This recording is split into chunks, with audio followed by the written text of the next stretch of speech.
안녕하십니까? 한국기업평가 할부리 사업을 담당하고 있는 윤희경 수석연구원입니다. 2024년 할부리 사업의 사업 환경은 비우호적, 실적 방향은 저하, 등급 방향은 부정적으로 전망합니다. 그럼 지금부터 이에 대해 자세히 설명드리도록 하겠습니다. 먼저 2023년 실적을 정리해 보겠습니다. 2023년 할부리스 업계는 자산 성장세가 크게 둔화되고 수익성이 저하되었습니다. 2023년 9월 말 기준 총자산 증가율은 2.2%로 최근 수년간 10% 이상 성장률을 보인 것과 비교하면 자산 성장세가 크게 둔화되었습니다. 그런데 등급별로 보면 더블A급이 3.8% 성장한 데 비해 A급 이하는 3.4% 감소해서 A급 이하가 전체 자산 성장률을 끌어내렸습니다. 영업자산 구성을 보면 감소세를 지속하던 자동차 금융 비중이 2023년 들어 증가세로 돌아선 반면에 증가세를 지속하던 부동산 PF 대출 비중은 감소세를 보였습니다. 투자금융자산 비중 증가세가 지속되었고 개인신용대출의 경우 2022년에 이어 2023년에도 감소세를 보였습니다. 2023년 3분기 누적 기준 ROA는 전년 동기 대비 0.4%포인트 하락한 1.5%를 기록하였습니다. 조달금리 상승의 영향으로 이자 마진율이 하락한 점과 대손 비용이 증가한 점이 수익성 저하의 주요 원인으로 작용하였습니다. 더블A급과 A급 이하를 비교하면 A급 이하에서 이자 마진율이 더 크게 하락하고 대손 비용률이 더 크게 상승하였습니다. 자산 건전성은 부동산 PF 관련 대출을 중심으로 저하 추세를 보였습니다. 특히 요주의 여신이 크게 증가하였는데 이는 부동산 경기 저하와 함께 2023년 9월부터 부동산 PF 리스크 관리 모범 규정 개정안이 시행되면서 자산 건전성 분류 기준이 강화된 데 따른 것으로 파악됩니다. 자산 성장세 둔화와 이익 누적에 힘입어 자본 적정성은 전년 말 대비 개선되었습니다. 유동성의 경우 2023년 들어 유동성 경색이 완화되면서 단기 차입 의존도가 개선되었지만 만기도래 차입부채 증가로 단기성 차입부채 비율과 1년 이내 만기도래 자산부채 비율은 소폭 저하되고 차환 부담이 증가하였습니다. 2024년에도 부동산 경기 저하와 고금리 기조가 지속될 것으로 예상되어 사업 환경 전망은 비우호적입니다. 거시경제 전반은 수출, 설비 투자 회복에 힘입어 올해 대비 개선될 것으로 전망되지만 민간 소비 증가율이 올해와 같은 낮은 수준에 머물러 할부리스 부문의 수요 둔화가 예상되고 건설 투자는 올해 대비 감소할 전망으로 부동산 PF 사업장의 구조조정이 지속될 것으로 예상됩니다. 물가 상승률은 추세적으로 둔화될 것으로 예상되지만 상당 기간 한국은행의 목표 수준인 2%를 웃돌아 일정 기간 현 수준의 고금리가 유지될 것으로 예상됩니다. 미국과 중국을 중심으로 한 글로벌 경기의 불확실성과 지정학적 이슈 등을 고려할 때 거시경제 전망의 불확실성이 큰 상황으로 올해도 금융시장은 대내외적 변수에 민감한 반응을 보이면서 높은 변동성을 이어갈 것으로 예상됩니다. 2024년 캐피탈 업계의 실적은 부동산 PF 관련 대손 비용의 증가로 올해보다 저하될 것으로 예상됩니다.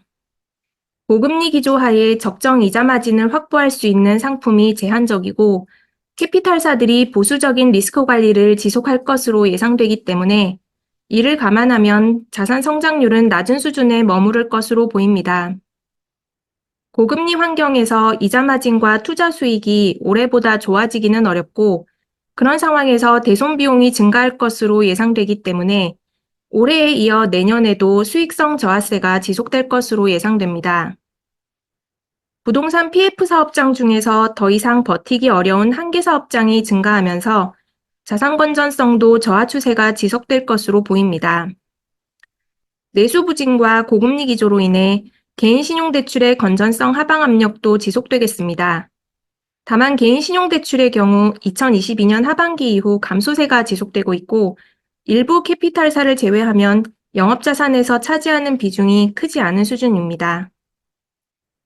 자본 적정성의 경우 자산 성장세 둔화에 따른 긍정적 효과와 수익 창출 규모 감소에 따른 부정적 효과가 서로 상쇄되어 2023년 수준을 유지할 것으로 예상됩니다.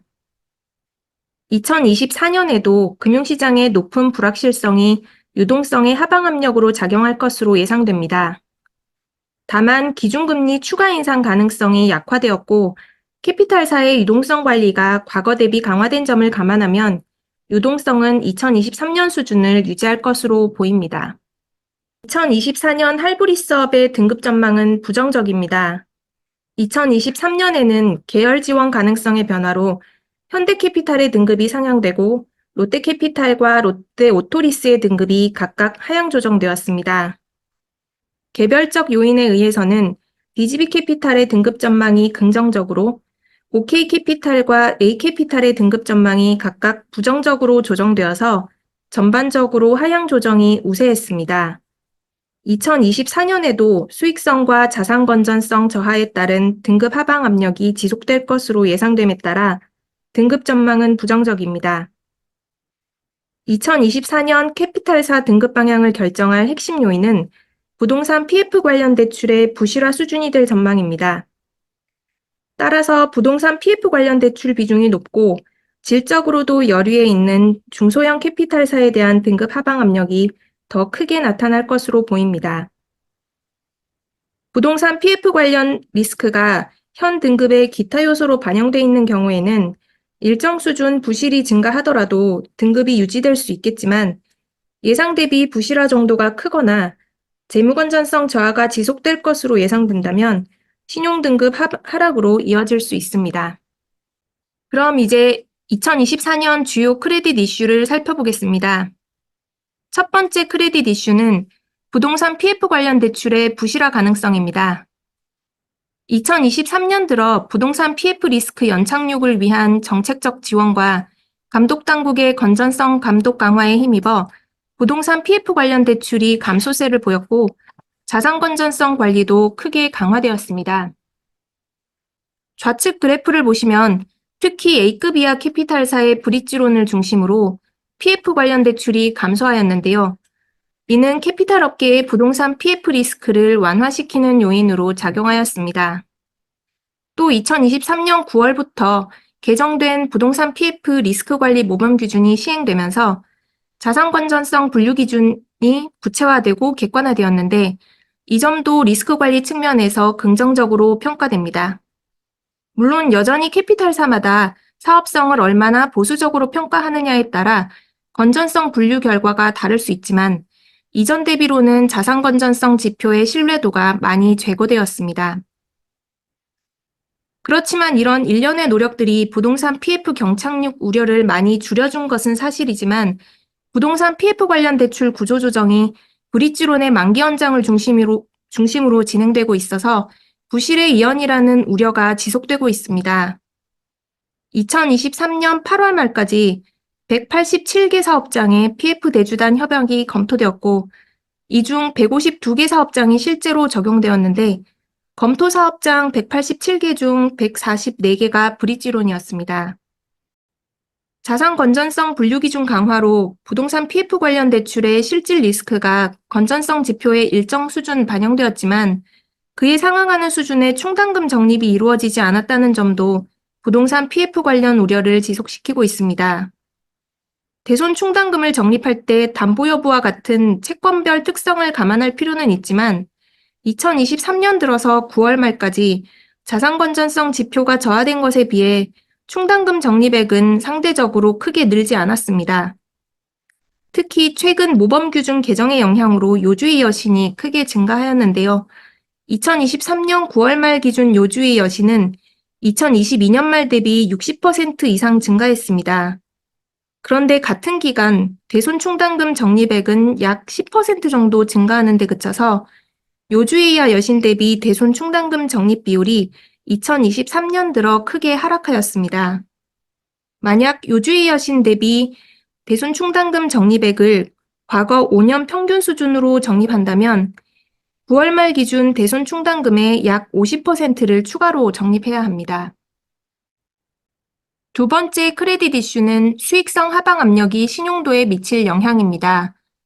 자산 건전성 저하로 현 등급을 방어할 수 있는 버퍼가 소진되고 있는 상황에서 수익성 하방 압력이 커짐에 따라 수익성이 신용도에 미치는 영향이 증가할 것으로 예상됩니다. 자산 건전성 저하에 따른 대손 비용 증가가 수익성의 하방 압력으로 작용하는 가운데 당분간 금리가 높은 수준에서 유지될 것을 감안하면 이자 마진 개선도 쉽지 않을 전망입니다.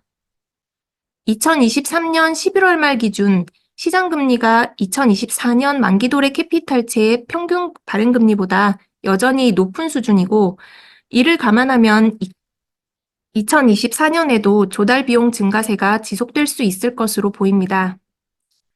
최근에 12월 들어서 시장금리가 추가로 더 하락하였지만 여전히 만기도래 캐피탈채의 금리보다는 높은 수준입니다. 리스크 관리 강화로 고위험 고수익 자산을 늘리기는 어렵고 중위험 중수익 자산으로 몰리면서 경쟁이 심화될 것으로 예상되기 때문에 운용금리 인상은 제한적일 전망입니다. 더블A급과 A급 이하 캐피탈사를 비교하면 더블A급보다 A급의 수익성 하방 압력이 상대적으로 크게 나타날 것으로 보입니다. A급 이하에서 부동산 PF 관련 대출 비중이 상대적으로 크게 감소했지만 여전히 AA급보다 A급 이하 캐피탈사의 부동산 PF 관련 대출 비중이 더 크고 질적으로도 여류에 있기 때문입니다. 그리고 만기도래 캐피탈채의 금리와 시장금리 간 차이도 A급 이하가 AA급보다 더 큰 수준입니다. 세 번째 크레딧 이슈는 투자금융자산 증가가 신용도에 미칠 영향입니다. 지난 수년간 캐피탈사의 전통적 수익 기반인 할부리스 자산의 수익성이 저하되면서 투자금융자산이 대체 수익원으로서 높은 성장세를 지속하고 있습니다. 투자금융자산은 회수 시기와 회수가액의 불확실성이 높은 자산이기 때문에 신용평가 관점에서 긍정적으로 평가되지 않습니다. 한국기업평가는 이러한 투자금융자산의 리스크를 사업 항목 중 자산 포트폴리오 리스크와 재무 항목 중 자본 적정성 평가 지표의 하나인 위험가중자산 배후를 통해 신용평가 시 반영하고 있습니다. 투자금융자산 비중이 높은 캐피탈사를 중심으로 투자금융자산 비중의 추이와 그에 따른 재무 건전성 변화에 대해 모니터링을 지속할 계획입니다. 정리하면 내년에도 할부리스업의 키 이슈는 부동산 PF 관련 대출이 될 전망입니다. 2022년 말쯤 금융당국이 적극적으로 나서면서 부동산 PF 관련 대출의 규모를 포함한 구체적인 현황이 파악되기 시작했습니다. 이어서 올해는 사업성이 높은 곳과 낮은 곳을 선별하고 이것을 자산 건전성 지표에 반영하는 과정들이 이루어졌습니다. 이제 남은 단계는 부실을 본격적으로 처리하는 과정으로 보여집니다.